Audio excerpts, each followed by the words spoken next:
Forget all you know about podcasts. We welcome you to an experience uniquely different. Please join us for our coverage of all entertainment on the fringe of society. The candles are lit, the lights are down low. It is now time to welcome our host as he steps up to the pulpit. The sacrifice has been prepared for the Black Mass.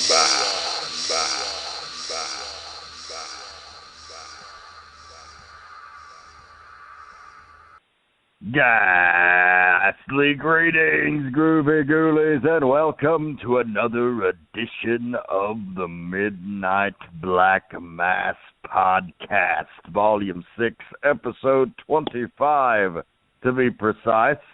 And tonight, we'll be featuring a special look at the history, a retrospective of The Undertaker in our featured segment on the program, celebrating 25 years as pretty much everybody in the wrestling world has done, and rightfully so, because he's a figure that deserves that type of respect and that type of treatment. So looking forward to talking about that later. But, of course, I am your host, the devil you know, the maniacal minister of the occult, the Reverend Dan Wilson, alongside my partner, the Southeastern Strangler, Andrew Alexander. How's it going, brother man? Man, it's going. What is up? Man, I just had a fucking birthday. I know, 25 years of The Undertaker. What is it, 35 years of the Reverend? That's right. Oh, holy shit. I know. How the fuck am I 35? Like, that went by quick. You must be real sad about Nick Bockwinkle because you was around during that motherfucker's first match. We're definitely going to talk about the loss of the great Nick Bockwinkle for sure. But, yeah, been around a minute. Since 1980. I missed out on the 70s, unfortunately. I think it probably would have been my favorite decade based on, like, the music and the movies and shit. But regardless, no, I enjoyed growing up, you know, during that time and shit. And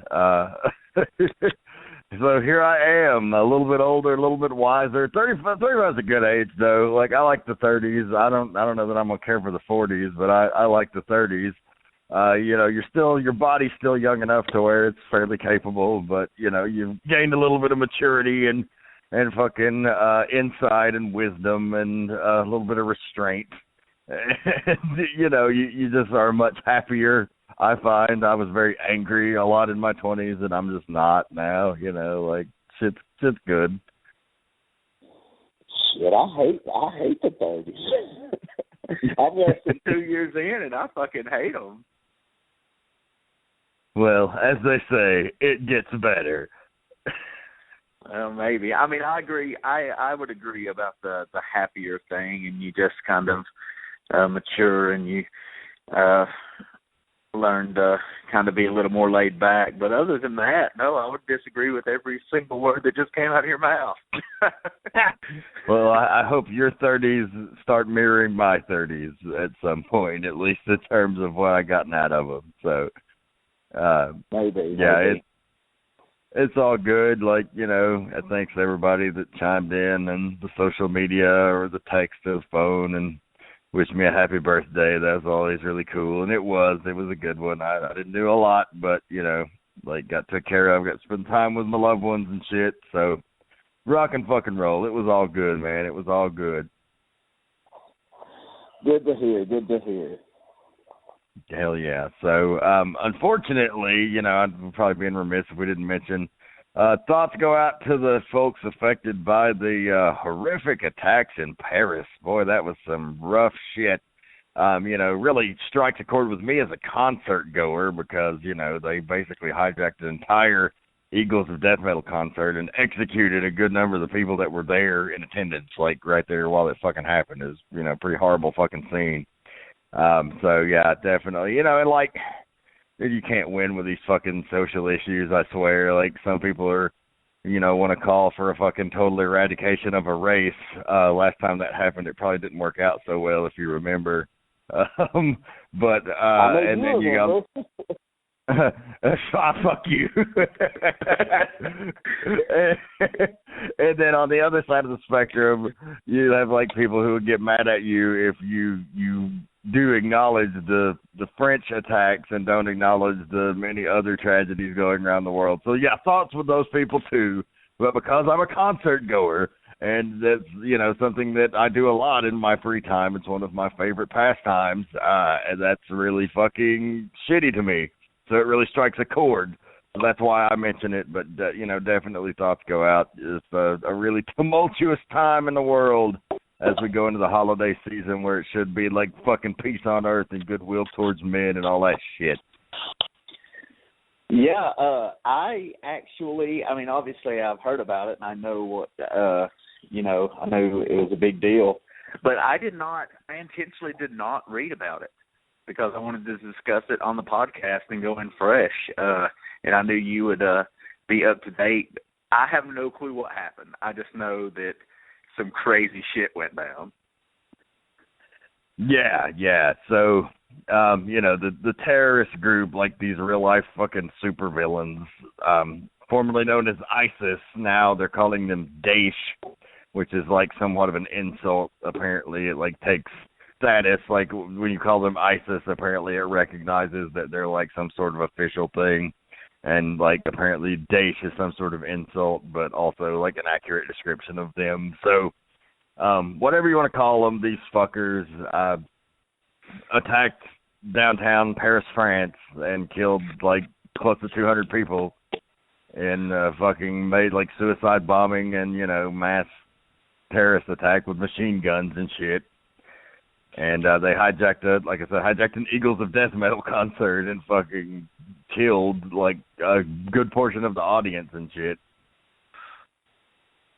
Okay, yeah, that's crazy. I knew kind of the gist of what happened, but I didn't know just the specifics and how it went down and things such as that.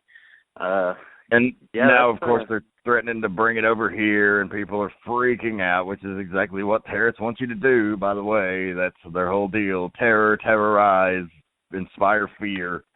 It's like these fuckers, you can't let them win. Yeah, exactly. And here's the thing, man. You can't.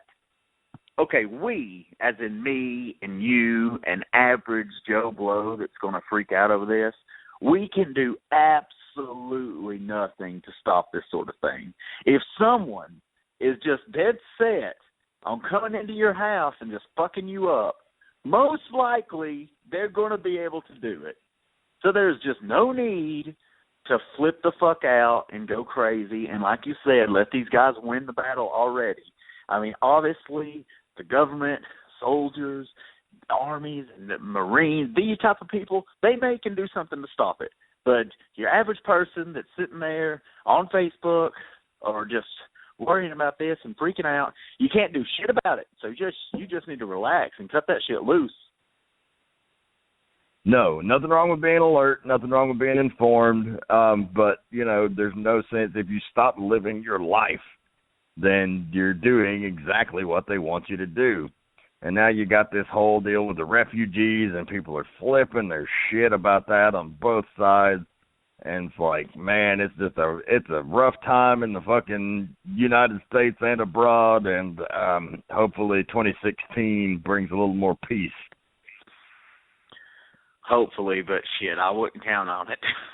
I wonder if, we and rightfully so, I don't think we're wrong in caring and letting it kind of affect us when these things happen throughout the world. But I wonder how much, terrorist attacks and things like that have happened on American soil. I wonder how much the countries like maybe a France or maybe even third world countries, just other countries in general, I wonder how much they let that affect them if it is even a blip on their radar when that happens to us, because we kind of, I don't know, it just seems like we're everyone's neighbor, or at least to a degree. You know, some neighbors we've don't always get had a along pretty that good well, relationship with France. You know, we've always had a pretty good relationship with France. There was that little fallout when they didn't really back the war in Iraq, and so people like insulted them and shit, and they changed French fries to freedom fries and all that shit. But I mean, after 9/11 happened, they flew their flags at half mast and, you know, made a big scene of it and like lit the Eiffel Tower up with like an American flag and shit, you know. Like, you know, they made a big deal about it. So, you know, I think it's appropriate that we did the same, especially because they're a big ally to the country right now. So it's like you want them on your side.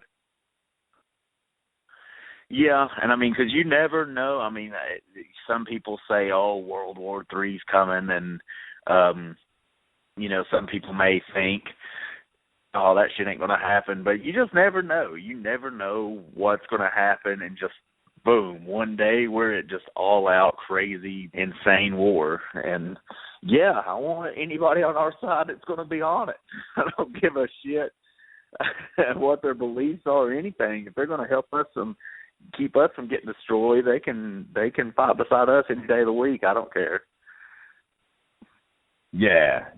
So thoughts go out to those folks. Shitty time of the year for something like that to happen. Just fucking sucks.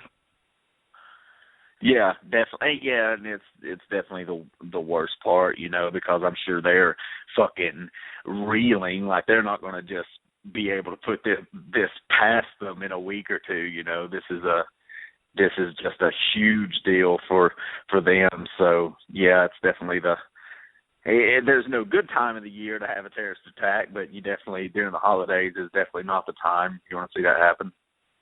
Yeah, and like, it's got people in such a fucking panic. I saw this thing circulating on Facebook that this lady who was an EMS worker got a call from the TBI, Tennessee Bureau of Investigation, saying there was going to be a major attack on Black Friday.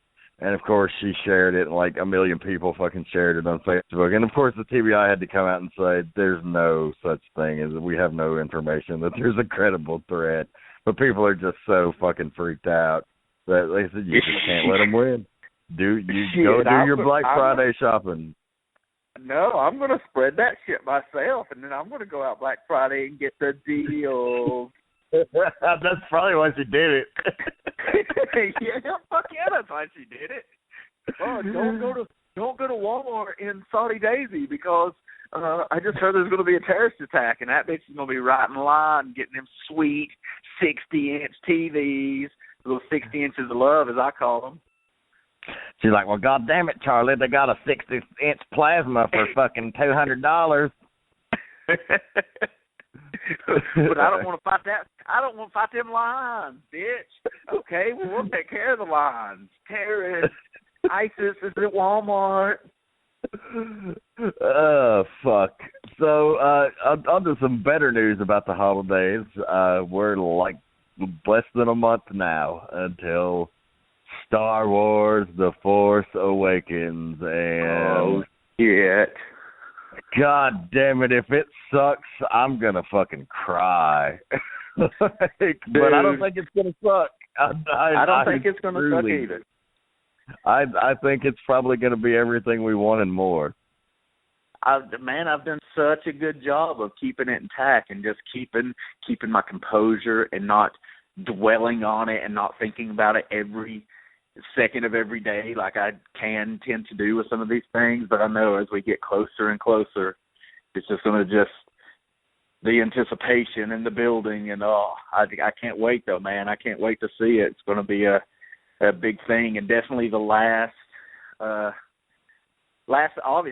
big movie of the year, but the last movie until February for Deadpool. I mean, 2 months, which isn't that long, but it's been a while. It's been a little while since I've even been to a movie.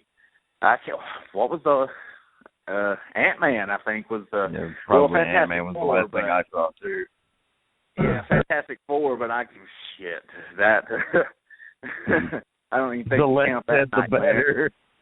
Yeah, so that's a good 6-month span of big movies to look forward to. So, yeah, definitely excited about Star Wars.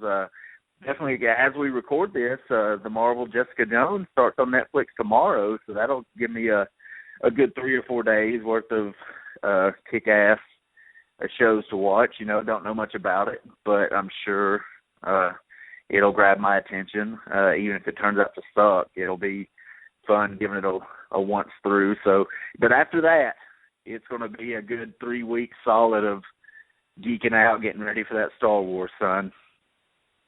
Yeah, that Jessica Jones, right there in Hell's Kitchen in the same universe as Daredevil. Probably going to see a lot of the same recurring characters. Really looks fantastic. I'm really excited about it. Can't wait to check it out. But also, speaking of Star Wars, as a holiday tradition around the Wilson household, we always watch the original Star Wars trilogy. And the past few years, I turn it on and I watch usually the first two. By the time Return of the Jedi comes on, I'm like, I'm doing other shit because I can recite that movie line for line, basically. So, and for years and years, up into my mid-20s, I actually owned the re-releases on VHS. These were the pre-special editions. They came out when I was in high school. They came out on VHS right about the time the special editions came out in the theaters. And so they were not exactly the original cuts of the movies, as they had been remastered and retouched. And I think there was probably some scenes cut and different things. I think that's where the first appearance of Han shooting first came from. And but it was pre the special editions with all of the added CGI. So this time, the first time in a few years, I actually sat down and paid attention to all of them.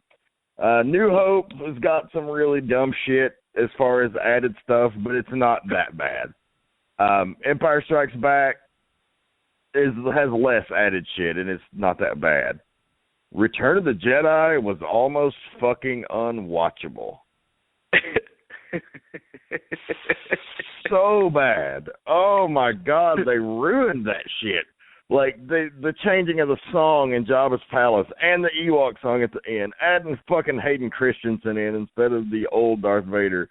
Oh, God, there's just so much shit that I hated. Like, dubbing fucking Boba Fett's voice over with the Jango Fett guy's voice. Fucking all of the stupid fucking CGI shit that they added that felt so out of place and forced, and the fucking Sarlacc pit monster.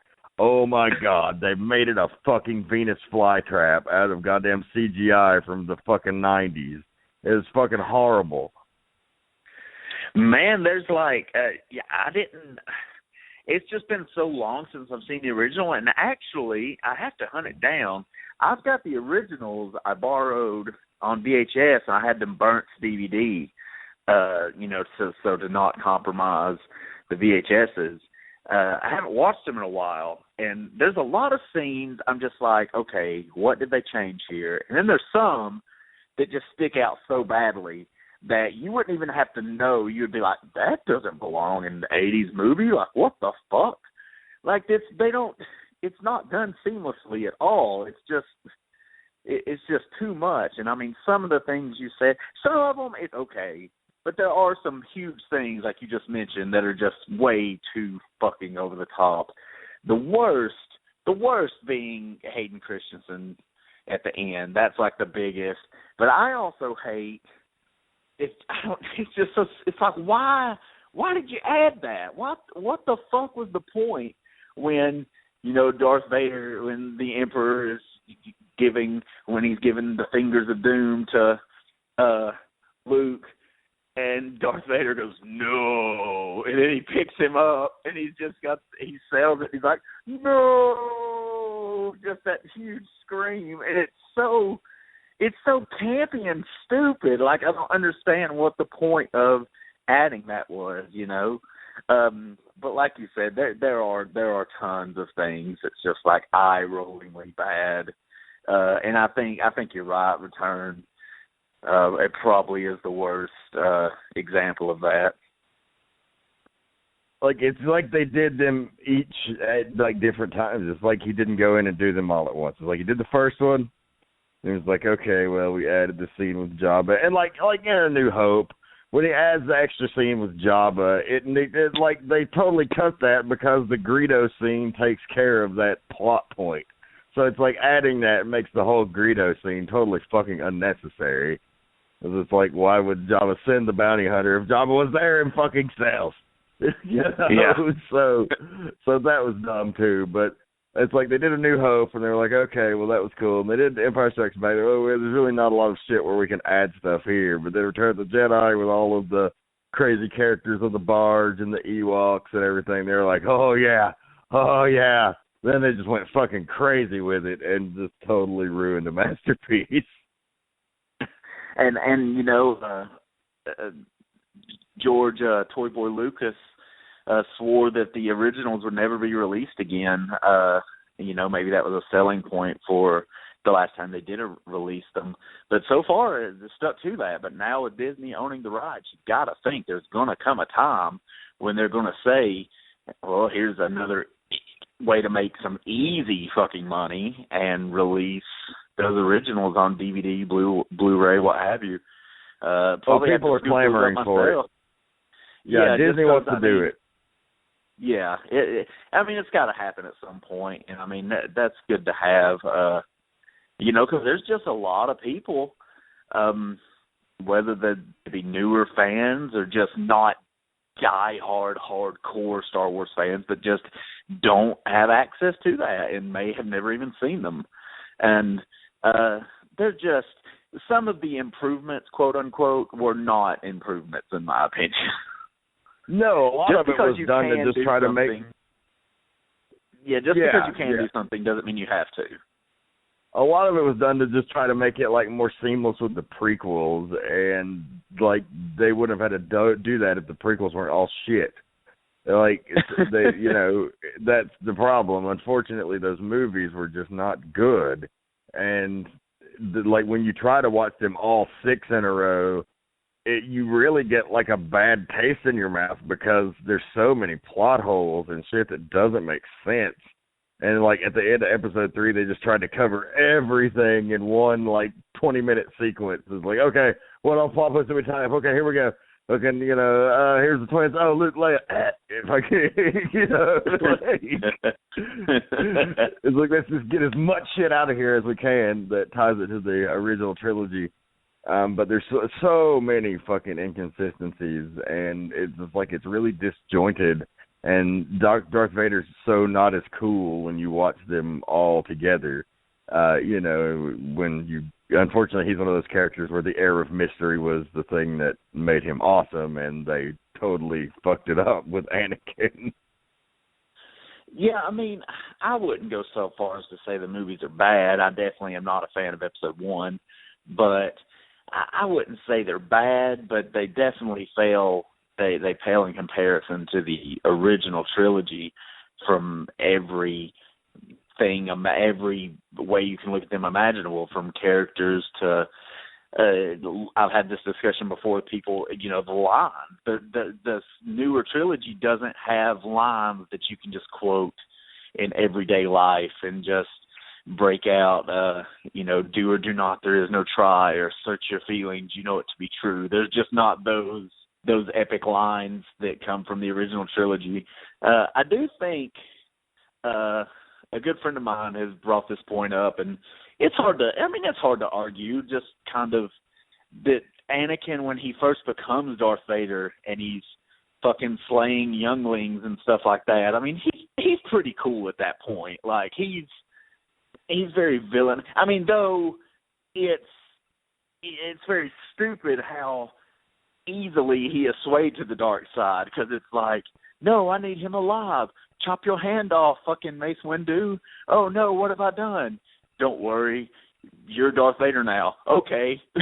he's like, okay, dude, cool.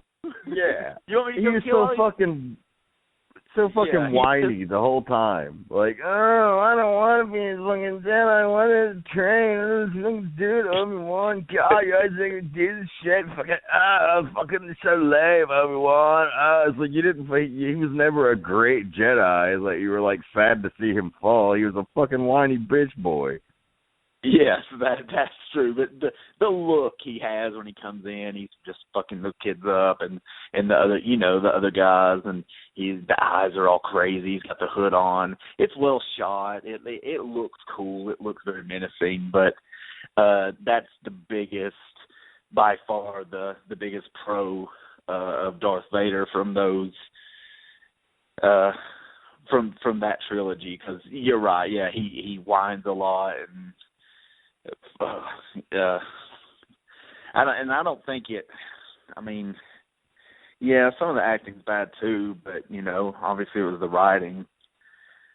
Yeah, as well. Like episode three at least was far and above the other two, I thought, like overall. But even it had some really dumb shit in it. Yeah, there were hits and misses. More so, again, I think, in episode 1. Episode 2 had some cool stuff visually, and, like, Yoda in some of these scenes, him fighting and stuff, some of that's good shit, but there's no, if anyone's told me, like, yeah, I prefer the new trilogy to the originals, I couldn't, I don't know if I could hold a conversation with them, but I definitely couldn't trust their opinion on anything. Yeah.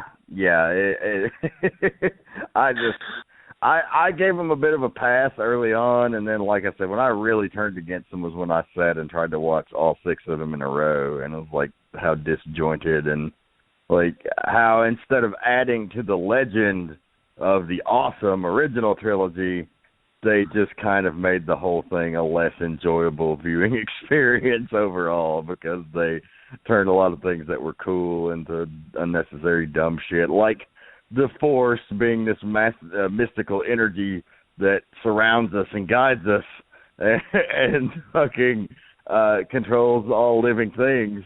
Instead, it's because you have midichlorians in your blood. Like, what are midichlorians? Some dumb shit they made up to over-explain something that didn't need to be explained. Amen. So anyway, I just wanted to share my thoughts on that, because I do hear that Disney potentially is going to be looking at re-releasing the original cuts with the home video release of The Force Awakens as sort of a primer or something to get the buzz out for that. So that's the word. We'll see what happens. Hopefully it does. That would be my preference. Definitely. So, let's move on to the Wrestle News. Wrestle News. Sad to hear the passing of the legendary former AWA World Heavyweight Champion, class act professional, one of the all-time greats in my opinion, even though he was, mainly considered a territorial guy. Ladies and gentlemen, the late, great Nick Bockwinkle passed away at the age of 80, and guy I didn't really get into until, I was in the business. I remember watching him as a kid, and but we didn't get a lot of AWA down here, so my exposure to him was very limited, but I knew who he was. But going back and watching that, man, he was so fucking good. Like, he was just that classic wrestling world champion, the classic heel. He was such a great interview. And even, when he had Bobby Heenan as his manager, you had 2 of the great promos of all time there working as a team.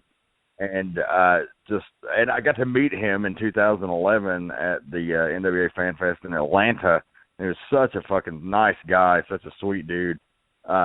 Just rest in peace, man. Hold the bell for that guy for sure. Yeah, I agree.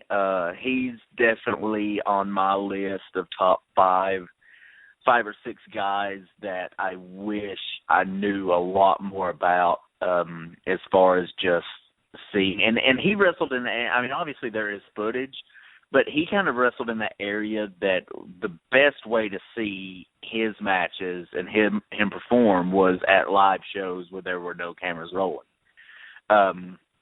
It's not like more modern wrestling where everything is pretty much, documented with video.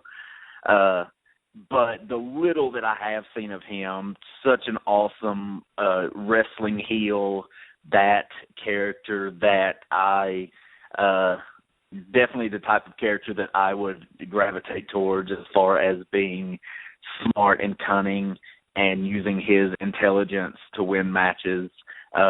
And like you said, when he was with Bobby Heenan, the stuff I've seen from their promos and just their look and just how they play off each other, and like so awesome.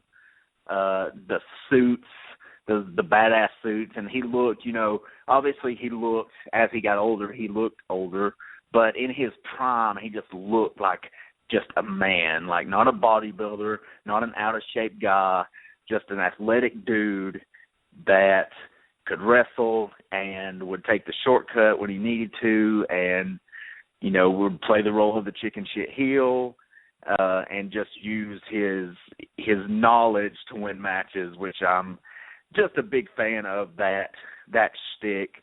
That's something that's definitely gone because everyone wants to be the badass. Everyone wants to be the killer, and no one really wants to be that type of person. I was more towards that when I wrestled than other things, for sure. And if I had a major run somewhere, I would definitely love to pattern myself out after somebody like him, because he was just so cool, classy. Promos were good. Didn't do the screaming and yelling route, which is fine. But it's always cool when guys don't do that. And luckily he lived a full. He was 80, I think, just shy of 80, I believe. He lived a full life and died of natural causes. He had some health issues, so luckily it wasn't one of these tragic things that sometimes the wrestling business is plagued with, but definitely a tough loss, continuing the streak of tough losses this year. Yeah, I know it. He was a guy who gave back to the business a lot too. He was very involved with the Cauliflower Alley Club, which is a wrestling fraternity that meets annually in Las Vegas. They do a lot for guys in the business. They give scholarships to guys. They help out retired wrestlers who have income problems. They have lots of funds. They have a big banquet every year that wrestlers from all over the world, past, present, and future, come to meet up at. And Nick was, on the board of directors, I believe, there, and was just very involved in that and making sure that the business was looked after, for guys after they had done their time that might not have saved their money and stuff as well as he did. So, clearly a humanitarian as well. One thing I always loved about his interviews, though, he was very intelligent. He would use very big words to try to condescend to the audience, and they got him a ton of heat because, they would get fucking mad because they didn't understand what he was saying. And exactly. I just love that piece of psychology about him, and that was something that just always comes to mind when I'm thinking Nick Bockwinkle. I would say in modern times, the absolute closest anyone's gotten to that type of style would be Chris Jericho in around 2008 when he had that huge heel run where he switched to wearing the suits and talking lower and not yelling and screaming and using the big words. That you're right, does. I mean, it aggravates people because you're talking down to them. There's no way to butter that up. You're just talking down to people when you use big words that they don't understand. And, that's something that he did, and that was his best run of his career, and that surely to God there was definitely a Nick Bockwinkle influence. I mean, especially with Jericho growing up in Canada, which had, a lot of AWA exposure. But, I mean, so fans that may not know anything about Nick Bockwinkle, picture Chris Jericho from that run, which was amazing for, 30-plus years on top. Occasionally, he had Bobby Heenan there, the greatest manager of all time, hands down. So, yeah, he was definitely one of the all-time greats. I mean, could you say greatest AWA world champion of all time? I mean, it's got to be him or Gagne, right? I mean, I think it's Bockwinkle. Like, Gagne was great for what he was, but I mean, he was the promoter, and he was I mean, he was a great, like, amateur wrestler and, like, a real badass and a man's man for sure. And the people, loved him and trusted him and believed in him. He was just a great baby face.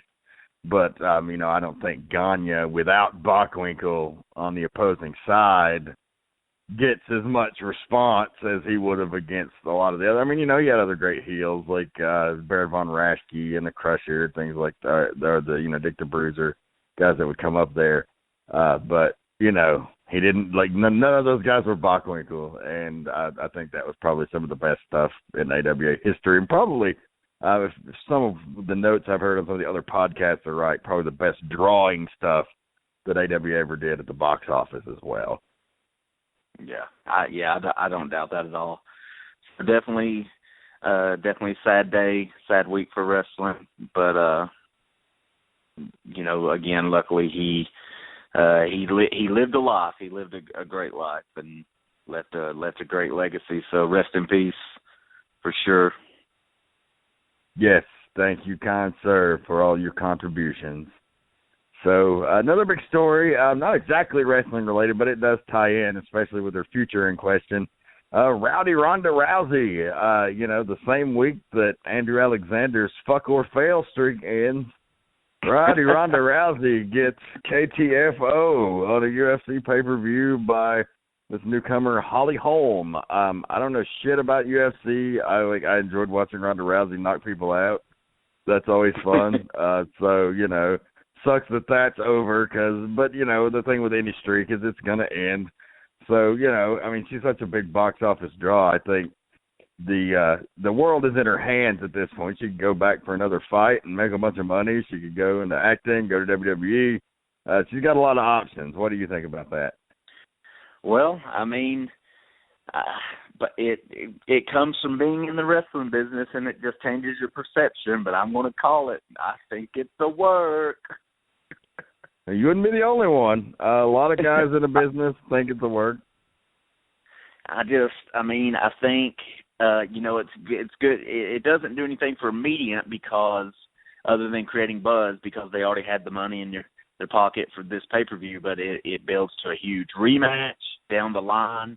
I know she's got a lot of movie projects, including I think she's doing a reboot of Roadhouse, which is, and I don't even love, like, I like action movies, but they're not my favorite genre. I'm not that dude, but I fucking love Roadhouse. That was a badass fucking movie.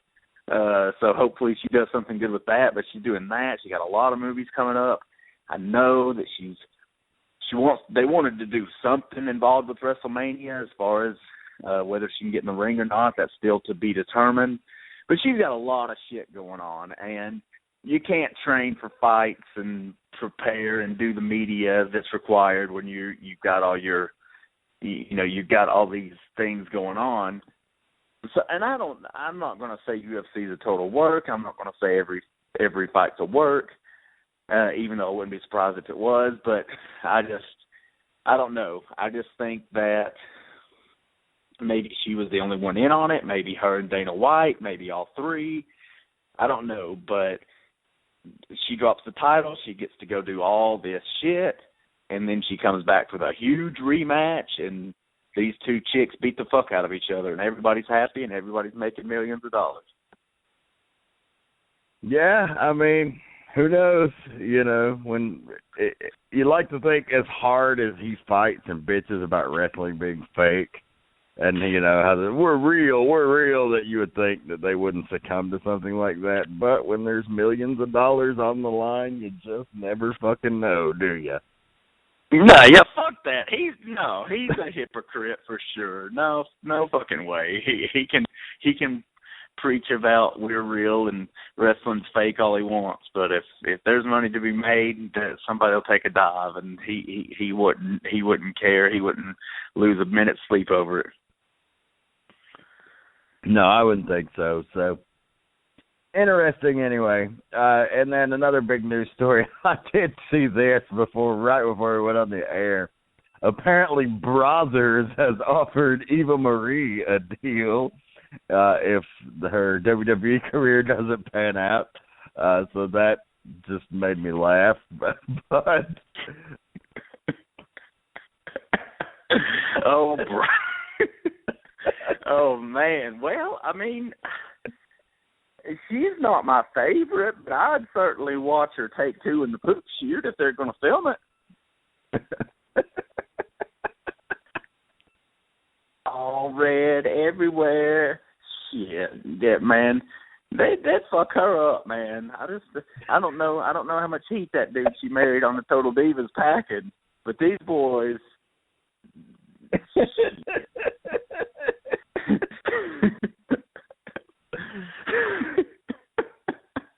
Hey, you leave the husbands, you're out of this, okay? They get about 11 inches up in that ass, and she'll be begging for the 20 by 20 squared circle. But yeah, hell yeah, I'd watch that. I mean, they ain't gonna get none of my money. I can't pay for porn. It's too easy to access for free. So I mean, they ain't gonna get no money from me, but I'll sure as fuck watch it. Well, you know, as things go, she seems to be a hand-picked person for them, so it looks like she's going to be around there for a while. So, you know, hopefully she doesn't have to resort to that unless she wants to, and then by all means, go for it, and I too will watch it. But man, speaking of WWE Diva situation, what about this contract signing on Raw? Got everyone's feathers ruffled. Yeah, ooh, that's a tough spot. I gotta wonder. There's some people saying that what Charlotte came up with it, and some are saying that the writers told her to do it. I don't know, man. Like, this is probably a bad idea, bad taste. That's something a lot of people aren't over. Like, I happen to know, as a former guest on the show here, and a friend of mine, a guy named Robert Everett. I used to play in Gigi Allen's band as a very brilliant writer, and amongst other things. But he was also Reed Flair's best friend. And, boy, he was fucking fit to be tied over it. And his mother was not real fucking happy about it either. So it's a real tense situation there with that. Yeah, and it seems like I can't believe, Ric Flair stated on his podcast that he didn't know that was going to happen. Like, how the hell do you not give a heads up to Ric Flair that this is going to happen? Like, that's the part that bothers me, because the heat, it depends on the person, it depends on the situation, but I don't shy away from that. If I die tomorrow, someone at Empire needs to film a vignette of them pissing on my grave and getting some good heat out of it. I don't care. Like, that's me. But sometimes there may be certain things that people don't want to see turned into any sort of wrestling angle. It all depends on the person, and you need to respect, that situation. So to not even ask or give him a heads up that this is happening, that's the part that's bad to me. I don't think it's the worst thing ever that they said it or had it said, but you should make sure that some parties are okay with it. Yeah, like you said, I mean, there's some people in the business like, yes, use me in an angle after I'm dead, please keep my name out there. Like, that's my attitude as well. Fine, but not all people think like that. And especially in a case like where Reed's passing was very tragic and young. Those wounds are still pretty fresh for a lot of people. So. It didn't seem to be the right call, and the old philosophy is if it turns off more people than it draws, then it's the wrong kind of heat, and yeah. I guess we'll see what the end results are, and if it turned off more people than it drew, then it was the wrong kind of heat. Yeah, that's true, too, and you gotta say this, at least they were trying some stuff and, trying to get these divas some heat on the main roster because, they're compared to the NXT girls a lot that are getting a lot of time and a lot of good spots for their matches. I mean, they let these two go last and, maybe it was Charlotte's idea. I just seen something on the network where she was openly talking about the same situation, how her brother kind of got her involved and kind of gave her that boost and that push to get in the business. So maybe that happened, and she's like, hey, let's mention that. Or maybe a writer saw it and said, hey, do you mind doing this? And she is probably too scared to say no, because I'm sure 99% of the roster is afraid to say anything. So, I mean, who knows? Maybe it was her idea. It's over. It'll be forgotten about in a week or two, so it doesn't matter. Yeah, maybe they'll think next time before they end up, really pissing people off who were severely hurt by the situation. that didn't really seem to be a good thing. Like I said, the old heat rule: if it turns off more people, it turns on not good business. And time will tell. That's the only true dictator of that. So, you'll see what happens in the end. If the box office ain't good, then it was not a good idea. But and that's a good segue, though. Speaking of Dead Man, our feature segment. Yes. 25 years of The Undertaker coming up right here. Just a quick couple of plugs. Of course, Empire Wrestling. Don't forget about Empire Wrestling. Tell us a little bit about what's going on there soon. Man, getting close to the end of the year. Kind of everybody has that fresh start in mind when the new year comes, and I mean that's the same for Empire. Got new champions, new things on the horizon, some new faces been popping up. Maybe some old faces will be popping up soon. But our next big show will be the end of January with Long Cold Winter, but that's the next mega event. But there's going to be some big things before that. Every year we have a big Christmas show that's a pretty big deal, and this year will be the same there. Plus, trying to get a pretty good card for what I'll be calling Black Saturday, which will take place after Black Friday, of course. And if it offends anyone, maybe we can change it to African American Saturday. I'm not sure if we'll have to go that far, but that should be a pretty big deal. So maybe if people don't, spend too much money or energy Thanksgiving and shopping on Friday, they can come out that Saturday and see some great wrestling action. But there's some big things planned ahead. You got some good ideas in the old think tank here, running through some stuff. So, and of course, before you know it, we'll be in the spring and get towards that Tooth and Nail 5. It's crazy to think about already at the 5th edition of that, the biggest show of the year. So pretty excited about some stuff coming up for sure.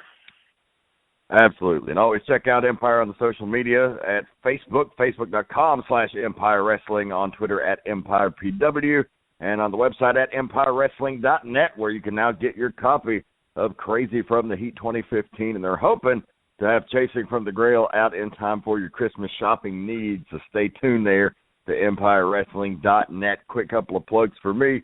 By the time this airs, the cat will be out of the bag. Myself and the Strong Style Psycho Tank will have made our debut at New South Wrestling in Hartselle, Alabama. Had a big card headlined by the Marathon Man Christian Haim, taking on NXT ECW WWE star Rhino, the Man Beast. So it's going to be a big card. Me and Tank are going to show up to raise some hell. And there's going to be a home video release, I do believe, so you definitely want to check that out. And I'm sure we'll be back there in the New South Wrestling, because I believe that was just only a taste of things to come.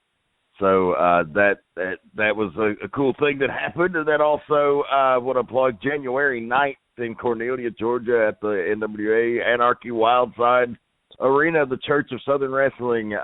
Wrestling returns there. It's been back since November under the new banner, Why We Wrestle, and they're conducting a 32-man heavyweight championship tournament that begins on January 9th. Big matches already announced. The Soul Assassin Corey Chavis returns to the building to take on the seven-figure deal Ace Rockwell. That's going to be a huge bout. But also, deathmatch legend from Big Japan, Combat Zone, and all over the world, Masada returns to the arena for the first time since the Wildside days. to take on the Strong Style Psycho Tank with myself in his corner. What a hellacious fight that is going to be.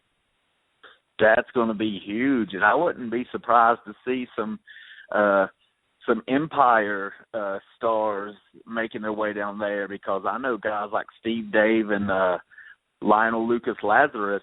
The idea of 32 men, that just probably gets them going. So I bet they'll be popping up to check that out, looking for new quote unquote clients. I'm sure. Be a lot of scouting going on. Yeah, scouting, that's what they call it. But yeah, that sounds awesome. That those two matches alone are definitely worth the price of admission to any show. So, that's a big deal. So check them out on Facebook, Why We Wrestle, and you'll see the return of wrestling in a big way. All kinds of former stars coming back. So very excited to be a part of that and to have been invited to come participate in that tournament with the Strong Style Psycho Tank. So the rejects are coming home to Cornelia, folks. It's been a long time coming, but we will be back on January the 9th. So now I think it is appropriately the time where we go to our featured segment here and look at 25 years of The Undertaker in professional wrestling. I go back, of course I remember the Mean Mark days. I did not get the world-class program when he was Texas Red and some of the other previous things, the Memphis Master of Pain, I believe he was there. But Mean Mark Callis at WCW, part of the Skyscrapers, I was very familiar with him. But all of that, he's an impressive guy. You saw him, you were like, man, that guy, he's different looking. He wasn't your typical dude. He was a big, tall, pale guy with red hair, a big, scary-looking ginger that did the claw, so I was down with him. But then, he leaves WCW, and then all the mystery surrounding the build-up of this guy's coming, The Undertaker, a gimmick unlike anything they'd really ever done at that time. And from the time he stepped foot into the present, he's been a guy that has been in the mix in the top and has been a money drawer and probably one of the greatest gimmicks of all time. Yeah, I think it'd have to be argued he may be the greatest gimmick of all time, especially when you look at a character standpoint, someone that doesn't have just a standard name like a Bret Hart or a Shawn Michaels or even a Ric Flair. They definitely had characters to them, but this is definitely, the textbook definition of a wrestling gimmick or character, and it's probably the best one of all time, and part of it is because of the man portraying the character. And, you go back to mention, especially his time right before becoming The Undertaker in WCW, I think that if he would have stuck around in WCW, I think he still would have become a star and a top guy in that company eventually, because a lot of times in wrestling the cream does rise. Not always, but a lot of times. And I just think he would have been able to make a mark, pun intended, in that company and become, a top guy. But the cards he were dealt were a much better hand, going to the WWF and debuting at Survivor Series 90 as the $1 Million Man's special guest tag partner for his $1 Million team. And just the debut, it's just something that they probably wouldn't do nowadays, especially it's hard because they have NXT, so anybody that debuts now is pretty much well known within their system.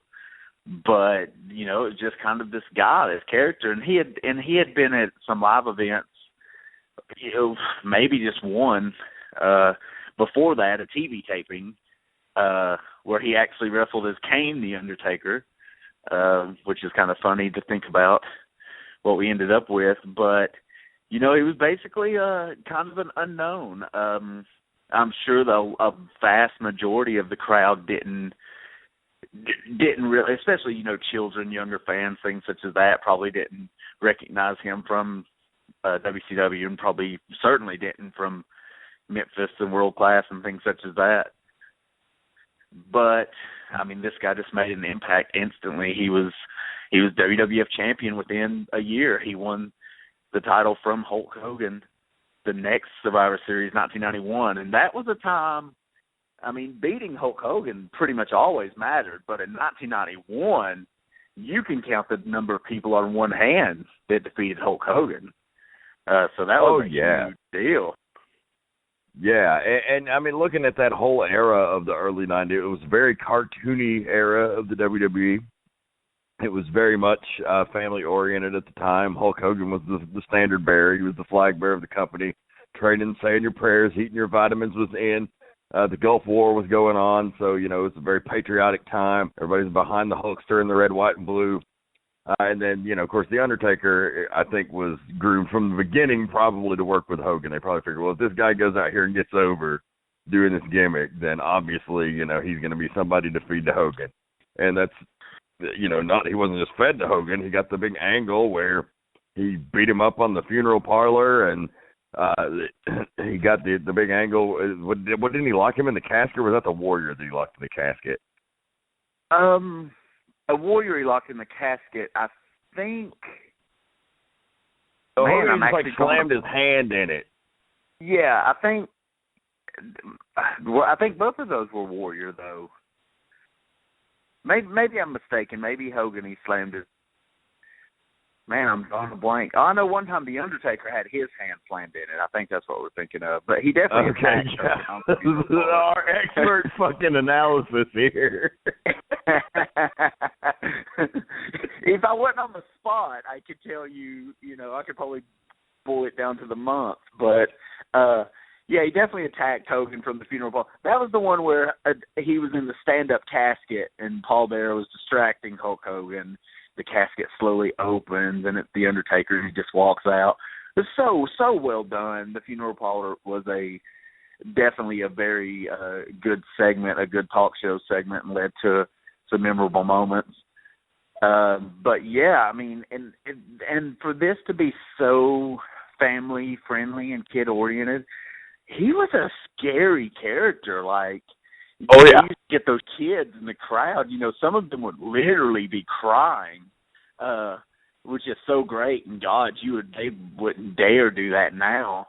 It shows how sensitive we've got. You can't even make children cry anymore.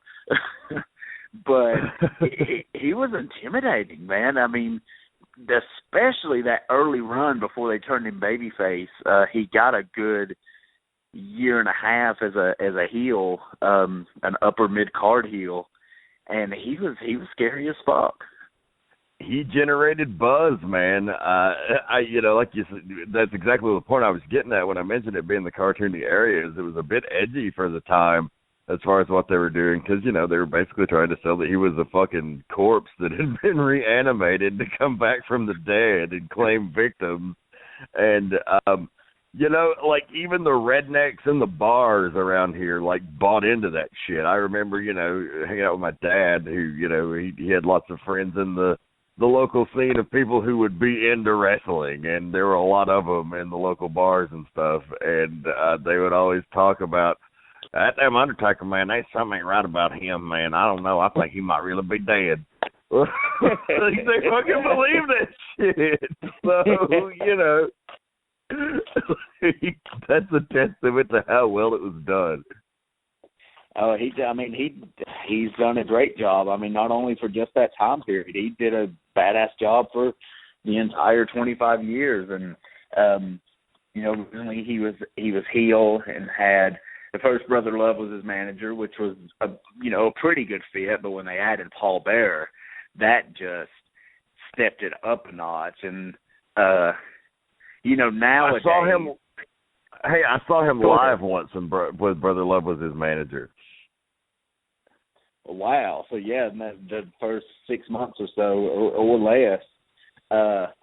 You know, nowadays it would be so tongue in cheek to have a name like Paul Bearer, but back then, I mean, it just worked, and that was such a great addition to the character and to the mystique. And then when they decided to turn him babyface, and you know, I was I was around 8 years old when that happened, and I remember vividly watching the Saturday night's main event where they had the Savage Jake Roberts match, and Jake Roberts was behind the curtain waiting to take off Savage's head with the steel chair, and it was Elizabeth was going to come through the curtain first, and Undertaker stops him, and it was like, oh, what happened? And it's this cliffhanger, and then they do the big angle where Jake Roberts asks him whose side he's on, and he just says, not yours, and he just turned babyface instantly.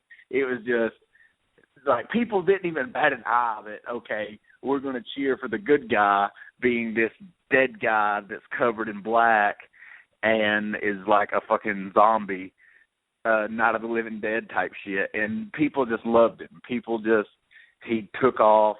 And, I mean, never looked back. He was a babyface for years before ever turning back heel. Yeah, and he can never stay heel. Like, I mean, anytime, even during the Ministry of Darkness stuff, it was like they had to go so extreme, like with the implied Satanism, to even get people to remotely boo him. And like he's tried a few other times to be a heel. Nobody wants to boo the Undertaker now. Like once you turn that corner, it's like they respect him too much. Yeah, and it's hard to boo someone who's just awesome and who has that type of presence. And he may have done a decent job of doing it as the American Badass as a heel, but that was a really different character, and it was a time where his promos were different, and he would open up a little bit more. He wasn't so much the dead man under that character, and you saw that's where you kind of started seeing a different style of in-ring work from him, and as far as doing media appearances and various things like that, he was more open to it because it was really a different Undertaker. But man, in 2004 when he went back to the dead man, it was just starting all over Fred, and he hasn't looked back. He hasn't, broke that character, and that's something that you really can't say about pretty much anybody ever, especially in modern wrestling. He's smart, man. I mean, you look back and you think, that American Badass was kind of silly maybe, but it worked for the time, and God damn it, it was over as shit at the time. And but what it did more importantly. Go ahead. What it did more importantly was that it let the people miss the dead man, and so that he could bring it back, and it did make sense, and it people wanted it. So sometimes you got to take it away so you can give it back to them. Absolutely, and and you're right, it did work for the time. You can't really say anything that he's done in 25 years failed or didn't work, really. I mean, there's things that people may prefer. I mean, I'm not and not because of any religious reason at all. I wasn't a fan, and looking back at the whole Ministry of Darkness angle and that time frame, I'm not a huge fan of it. I mean, it worked.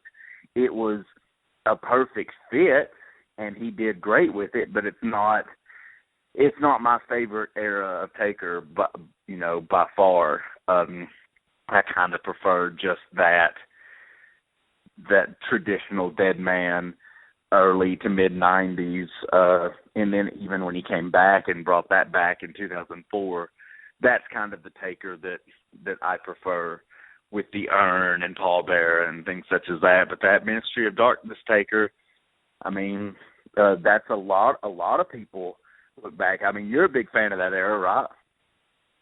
I love the look and the fact that, they were trying to go with him as just this strong heel, and to do so, they went and pushed those boundaries. A lot of it kind of reeked of Russo, where they did a lot of the dumb shit, like, in the fucking morgue, they're going to try to stab Steve Austin with a fucking thing and sacrifice him, and it's like, that's all shit that I would probably do in the rejects anyway. But it's like, I don't know, I wasn't the biggest fan, just because for the shit that I like to watch, I wasn't the biggest fan of that part of it. But I loved him being like the top heel and having a stable around him. And I think that really it would probably be a lot more fondly remembered if they hadn't done the whole higher power thing where it was revealed that Vince McMahon was the evil, like, Emperor Palpatine, like, force behind the whole thing. And everybody was like, we kind of saw that coming, and meh, you know. So it kind of petered out. It started out really hot, and it kind of petered out. Yeah, that reveal fucking sucked. I mean, I remember watching it live, 15 years old, and being like, that sucked. Like, it was just that part was so stupid. But looking back, how do some of the things, well, a lot of the things, what do you think of a lot of the theatrics and the over the top things that they've done with Undertaker? Do you think a lot of them hold up? Some of them are too silly and cartoonish, or do you think that it's a case of, hey, it's fucking wrestling and this works and they've done a great job with it? I think it's about 50-50. Like, you know, when you use, like, fog effects and he, like, comes up out of the fog and, like, snatches somebody up or comes up out from under the ring or out from the caskets, like, that shit's all cool. Like, you know, like, because it's like you can it's more done like he's fucking with them than you're trying to actually say this guy is a spirit from another dimension. You know, it's like he's using mind games against them. But, like, the lightning striking people and shit, I was never a big fan of that. Pretty much everything I can think of, I think is awesome, and I think has worked for him. I would agree maybe that I think the times they've added lightning where it's added for TV, like they've done it recently, but they've done it in the past, going back to. So I'm talking about 90. when, like, he shoots the cameraman with fucking lightning and he falls down and catches on fire. Like, that's what I'm talking about. Yeah, that's lame too, but I don't like when they add just straight up CGI graphics to the show to where you see lightning when you're watching Raw, but when you're in the live audience, you don't see shit. Yeah, that's kind of dumb. So I think we can both agree that just Taker doesn't need lightning. But like when he set up the challenge for Kane for their first match at WrestleMania 14 and he walked through the fire, like, that was cool. And even going back to, I know a lot of people have kind of poked fun at the 1994 Royal Rumble when he had the casket match with Yokozuna, and they did all that shit afterwards where he came up on the screen and then floated up to the heavens. I fucking love that shit. Like, I wish they'd recreate it right now and do it again. Like, it was, to me, it was so awesome.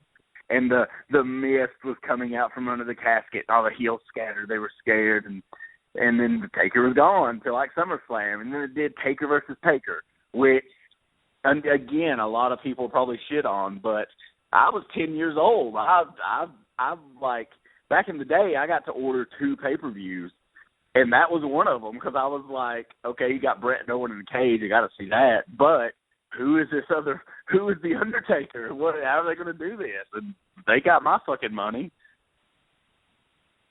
Yeah, that match, you know, it was good for the one-trick pony. Like, they can really bring it back, but it definitely worked for the one match. Yeah, there was this huge, I mean, there was just mystery. I mean, maybe if you're an adult back then, or if you're smart, or you're reading dirt sheets and stuff, maybe it wasn't near as cool, but DiBiase saying this stuff, and there's somebody that comes out, and you knew it wasn't The Undertaker, but you're still like, holy shit. And some of the magic is taken away when they stand face-to-face, and you see that there's like a 6-inch height difference or whatever, and you're like, okay, but it was still a cool build, and they played up all this stuff, like people had the Undertaker side, and they had all those fake like newsreel, like Nixon from The Naked Gun as the fucking investigator looking for the Undertaker. Yeah, that shit was great. But like the guy, there would be somebody in like a fucking deli or something like, I saw the Undertaker, he was right over there, I saw him. Like all this random shit. And I've never even known why he disappeared for that stretch of time in '94. I mean, I'm sure he just had some nagging injuries, but like I've never heard of known of a reason for that, like for sure. Because, he missed WrestleMania 10 that year, which was, the 10th anniversary. That's kind of a big deal, a big mania. But he was just out for that short of time. I'm sure he just needed a break, and because at that point he'd been going a good 4 years strong, nonstop. And, I mean, he used to be stuck with the duds, man. I mean, and not even all duds. I mean, because there are guys like, I'm sure working with Kamala wasn't bad. Like that was a good worker for what he did, and probably wasn't hard to work with or stiff or anything like that. But I mean, he had the Kamalas and the worst of the worst, the Giant Gonzalez. Nail King Kong Bundy. I mean, yeah, Mr. Hughes. The second he turned babyface, it was like, let's stick him, when he was a heel, he was the monster, and he was killing everybody, and he was the big guy. But the second they turned him babyface, it was like, okay, now let's only program him with guys bigger than him. Yeah. And everybody always wanted to fuck with him and steal his earn, man. And you should just learn from other people's mistakes and know that is not the way to play that shit, because you always have to pay for that. But he worked with the Godfather like 3 fucking times under different gimmicks. Yeah, the Supreme Fighting Machine, stole his urn and melted it down to this big ass necklace. But he kind of did the Hogan thing with the Heenan family, and it's definitely been done throughout wrestling. It's not done so much anymore, but it should be. But first he feuded with like Dr. Harvey Whippleman, and he brought in Kamala, and then he brought in Giant Gonzalez, and then I think then that turned into Mr. Hughes, and he kind of kept feeding him people. And then after that, maybe not immediately after, but it was like Ted DiBiase after the fake Undertaker thing, and then DiBiase wanted revenge, so he fed him, King Kong Bundy and Kama and his whole corporation and shit, which is kind of a cool thing. It's missing from wrestling now, like where the manager has the beef with the guy, so it just, he feeds them guys to work with and stuff, and you can get a whole lot out of that. Yeah. Duh. It's one of the only things I'm good for. I mean, it's an easy story, and I think, would you say is there a better babyface manager than Paul Bearer from that time frame? Oh, hell no. Babyface managers are very tough to pull off. Yeah. It's a tough spot because you're kind of fucking useless. So you're really more acting as a cheerleader, but you got to find moments to work. So in a babyface manager scenario, you're more using a role of sympathy more often than you are in anything else, because the heels are gonna try to get their hands on you to get sympathy, especially if you're guys like a big badass like the Undertaker. Yeah, exactly. I personally I don't think there's ever a better example of a babyface manager than Paul Bearer, because I just don't know of any that's kind of really close. And I'm sure there's been good examples, and it's kind of a short-term thing when it does work. But, they got a good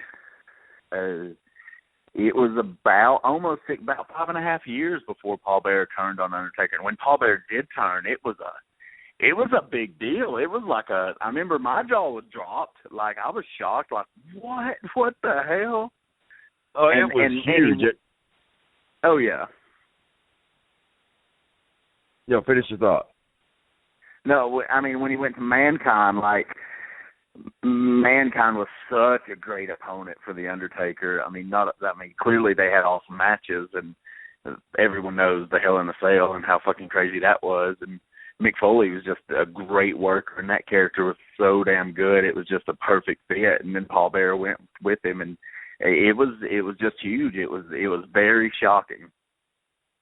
You talk about, him being saddled with a bunch of big guys and, not really going at, he's doing great business, but he's not having great matches. And, people want to see The Undertaker conquer whatever, but, I wouldn't say he was getting stale, but he needed something at that time. And Mankind came along, and how fucking great was that feud where The Undertaker was the babyface and Mankind was the heel, and then Mankind had Paul Bearer turn in the fucking boiler room match and shit, and it's just, man alive. And, of course, we ended up with the all-time classic Hell in a Cell match that's still talked about to this day, that's grown in wrestling legend every time the story is told. I think the legend gets bigger and the fall gets further. But, that may be the best feud of that whole era, honestly. Oh, yeah. I mean, and you got a lot out of that, too. I mean, that went on. It went on for years, but just strictly between those two. I mean, it stretched over 2 years where you could keep coming back to it, and it was an easy sell, and it was good matches. And kind of out of that Paul Bearer turn, about a year after that, we got a whole new level, a new spin on The Undertaker with the revelation of Kane and his brother, and he killed his brother, and he set the house on fire and left his brother to die. And then it was revealed that Kane's alive, and then, of course, the first Hell in a Cell match. That's gotta be Kane. Yeah. And of course it was Kane, and that story was pretty damn cool. Like, that's a great example of, I mean, there was little silly things that happened there and there, and I don't know if you had to throw in that Paul Bearer was Kane's father and Undertaker's mom was a big old cheating whore, and it was so weird because they did like this. I don't think it was GTV wasn't around then, but it was like that feel of vignette they used to do where it was a hidden camera. And I remember Jerry Lawler sitting there with Paul Bearer talking, and Paul Bearer was just totally using like his normal voice, and he was just telling the story about how he nailed the Undertaker's mom. It was like, it was funny, but I don't know if you really needed to add that, but hell, maybe you did. I don't know, but he talked about, what did he say about, like, and the little Undertaker came downstairs and came around the corner and he was on top of his mom. I remember it, but I don't remember the verbiage. Oh, I remember. Was just you got to look that up and see if you can find it on YouTube, because it's pretty fucking funny, and Lawler, of course, is just laughing, just giggling it up. And I could be completely wrong, but there's just this part of me that thinks that he, like, I think Paul Bearer said his real name, called him Mark in that. I could be wrong about that. I don't know that for sure, but I definitely remember him just describing hooking up with Taker's mom and little Taker coming downstairs and seeing it or some shit like that. But it was definitely ridiculous. But I mean, it turned out good, and it gave us another character that's been really strong now for I think right at 18 years, which is a long fucking time too. Yeah, it's amazing the longevity that he's had as well, just being like a spinoff gimmick, essentially is what that started as, and became his own franchise. And people that grew up watching Kane, to me he's a modern era guy, because I've been watching wrestling for so long, but that's because he's been around for fucking ever. But people grew up, I mean, Kane's like a fucking big deal to a lot of people. And that's crazy, you know. Can you think of too many other characters that were kindly spin-offs of other gimmicks that achieved such a popularity status or longevity? Yeah, and I think a big part of it is because of who it's associated with, because it's The Undertaker. And also, I think that's another case of that was a perfect guy to do it. Like everything you hear of people talking, that Glenn Jacobs is a great dude and a hard worker and a company guy. And I mean, you can tell that by watching him, because he's put over everybody, and he's done countless ridiculous angles and stories, and he's been there consistently. I mean, he's been employed for 20 years because he obviously had the runs before being Kane, but you know, I think it's kind of the exact same reason why the Undertaker's work, partly because of the guy and partly because of just how strong the character is. Yeah, for damn sure. So, and after that, and coming off that, the actual just teaming of them has been a pretty big deal since around 98, 99, 2000 till now, to where now it's fresh again. And you know how much of the WWE audience is probably not familiar with some of that stuff, and now they're seeing it for the first time. They're going back and watching and seeing it. Makes me feel fucking old, and I know you just turning 35 probably feel even older. But you know, they got a whole lot out of that. Yeah, it's another thing they bring out just every now and again, just for, you know, so it's a big deal when they do, and everybody and people, and it always works.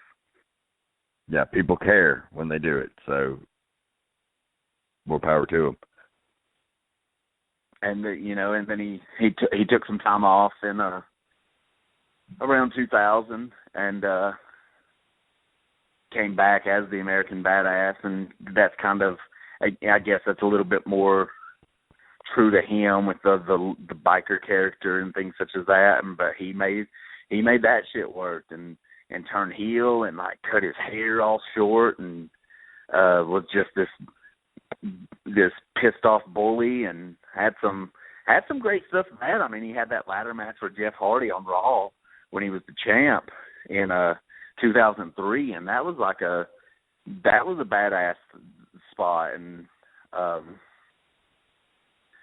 kind of that. What about that Royal Rumble? Hey, what about that Royal Rumble where I was at this with Prazak, Chris Kanyon had hooked us up with some sweet like box seats, so we were just fucking chilling, enjoying the Rumble. But what was fucking hilarious was Maven eliminates the Undertaker from the Rumble, and then there's like fucking for 30 minutes, the Undertaker just whips his ass all over the fucking arena, and they like go to different places in the arena. It's Undertaker's still whipping Maven's ass.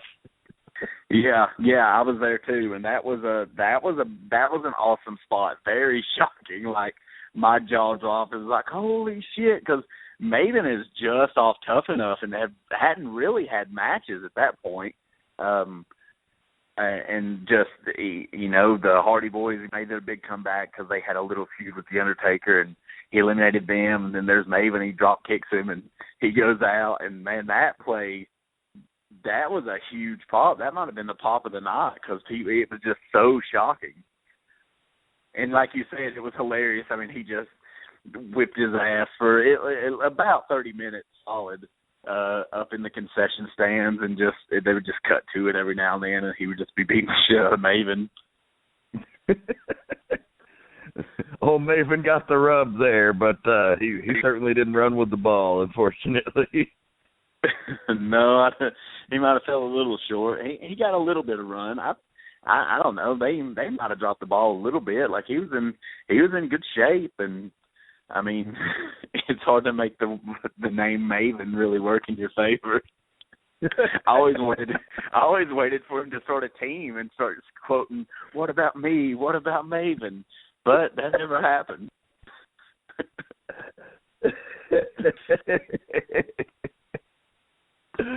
And then he turns back babyface, and he has he did the feud with the Un-Americans and had that handicap match at WrestleMania 19 and kind of started, the hair was growing back out, and the next thing you know, Kane buries him alive and he's gone for a while, and it's kind of obvious that they're building for him to come back as the dead man at WrestleMania 20. And from then till now, that's been almost 12 years ago. He's been back in that dead man role, and he's added a whole lot of some MMA style and a lot of different submissions and different moves to his moveset, and he kind of changed again and completely became another person, another performer, and he's had countless amazing matches in that time frame too. Oh yeah, all the WrestleMania matches with Shawn Michaels and Triple H that people just raved about. Just delivering top-notch performances all the way till now. And you got to think, 25 years in, is the run winding down? That's been rumored for a long time, but, a lot of people are saying he's been renewed by this most recent run, and he may be sticking around a little longer. So hopefully he does. Hopefully he sticks around as long as it's good for him and he's healthy and has a good quality of life. He certainly deserves that after all he's put into the business, after being such a leader and an example for guys and a top-drawn performer, just a man's man. So he definitely deserves to be able to enjoy the fruits of his labor. But also, the business needs him around as long as he's willing to stay.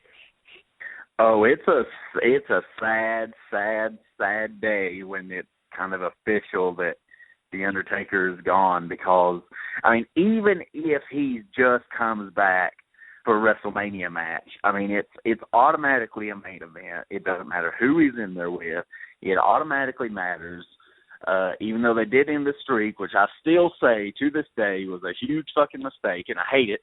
It was stupid, but it's still a huge match that it's very easy to get to. And it's just going to be,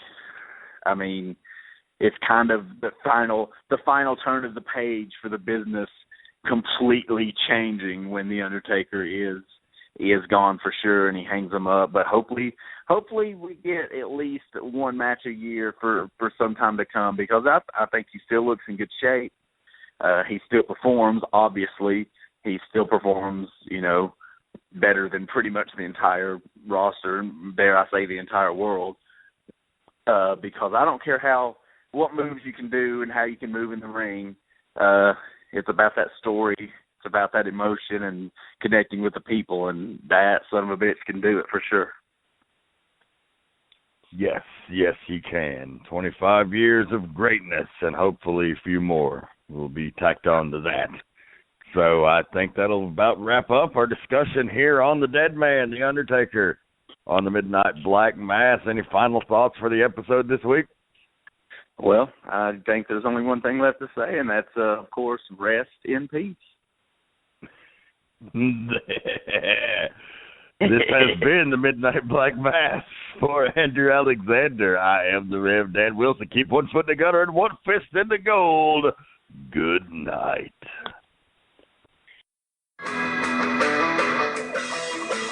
This has been a production of the Potty Humor Network. Find us online at youtube.com/pottyhumor or subscribe to us weekly and never miss an episode by searching Potty Humor on iTunes or Stitcher. Thank you for listening, and good night.